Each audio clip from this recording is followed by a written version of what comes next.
Every night, I dream the same dream. Then...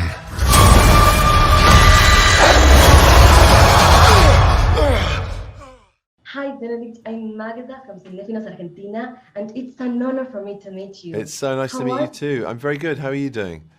I'm great, thank you. Cool. By the way, you have a lot of fans in Argentina who can't wait to see the movie. Oh, good. Argentina, what is the first thing that comes to your mind? When you say Argentina, Yes. beautiful architecture, Buenos Aires, obviously, your culture, your foods, your history. There's a lot of stuff that comes to mind when you say Argentina. Wow, that's amazing. And do you have any favorite Spanish word? Hola. I don't have many. I don't have much. I don't have many Spanish words. I wish. I mean, hola is a good start. I mean, it's great. It's nice to say hello to people. Exactly. Hola, I loved it. And well, talking about the movie, is there a feature of Doctor Strange that you feel is not in the comics and is your own creation? What would that be? Oh, wow. That's really a question for the fans, I think, to pick apart. I guess there must be because, we've done an interpretation rather than a complete replica of him in the comics. And obviously, in the very early comics, it was in the 70s, full of sort of, hairy chests and medallions and sexism and the occult. So we've definitely updated it. Not that there haven't been more up-to-date comics of Strange. Putting me on the spot, I would say... Well, he's got a good sense of humor in a lot of the comic strips. I was going to say his humor. I mean, I don't know. I don't honestly know. That's a really good question. Like I said, I think I'm in the worst position to actually answer it because when I first heard about the character, I was excited to be taken seriously as a lead in the MCU, but I looked at the comics for a referral to understand, a reference rather, to understand what he was. And like I say, I was sort of struck with the first ones I read of him being a little bit dated. And Kevin went, no, we're not doing him then, we're doing very much him now. That's kind of where we took him. I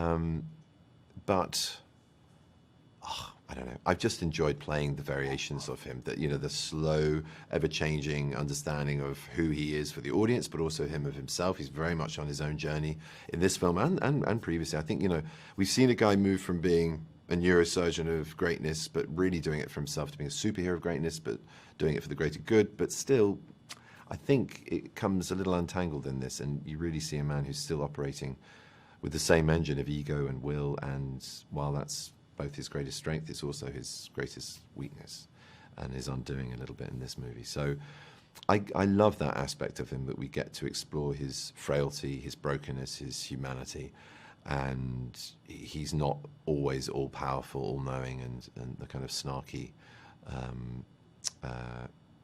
sort of commander and controller of all things that he sometimes is in the comics and has been in previous Marvel films. Performing a superhero must demand so much physical effort and training, and I think each film involves different training. Yes. How did you prepare this time for it?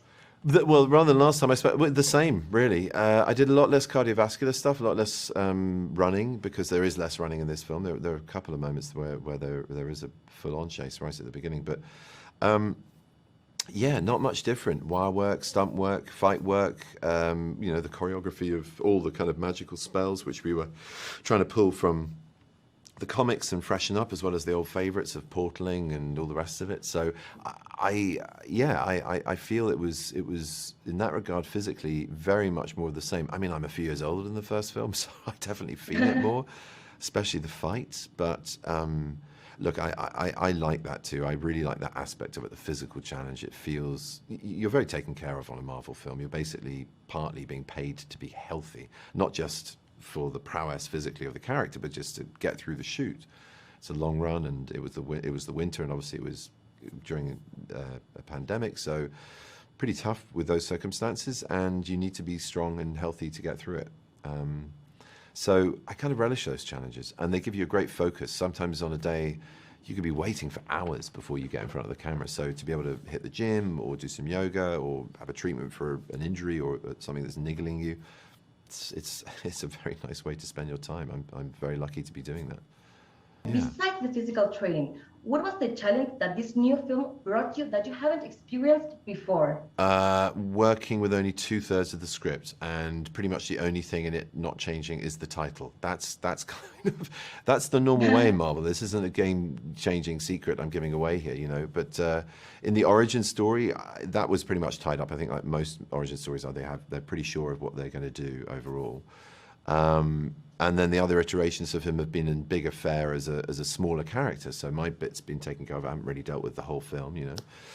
So that was the first time I've ever done it that way. And it is challenging for everyone. And you're responding as well to themes that are being drawn from Loki, from WandaVision, from Spider-Man. So everyone felt that. Writers, producers, directors, actors. It was an evolving film. But I think, like most Marvel, all the stronger for it. They never stop trying to improve stuff. So it's difficult. It's difficult to sort of get a script late sometimes to prep with, but it keeps you on your toes.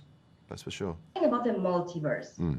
If the multiverse was really something proven and possible to know, what other facets of Benedict would you like to know? None, because I find there's enough going on in my head and my life to fill many universes. I really don't want to be complicated by the FOMO of one who's getting it better or doing it better and one who's not. I'd much rather just stick to trying to understand the choices and the trajectory I'm on in this universe.